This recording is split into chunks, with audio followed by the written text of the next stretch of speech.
ভূমধ্য সাগরে অবৈধ অভিবাসীবাহী একটি নৌকা ডুবে অন্তত ৭০ জনের বেশি মানুষ নিখোঁজ রয়েছেন।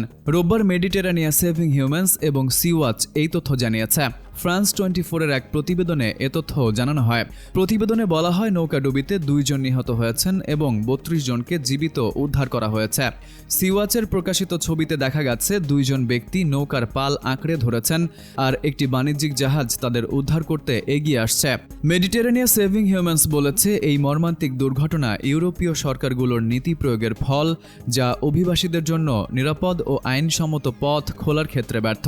জাতিসংঘের অভিবাসন সংস্থা জানিয়েছে, 2026 সালের শুরু থেকে এখন পর্যন্ত অন্তত 683 অভিবাসী ভূমধ্যসাগরে প্রাণ হারিয়েছেন বা নিখোঁজ হয়েছেন। একই সময় ইতালীয় সরকারের তথ্যানুসারে সফলভাবে ইতালির ভূখণ্ডে পৌঁছেছেন 6175 অভিবাসী।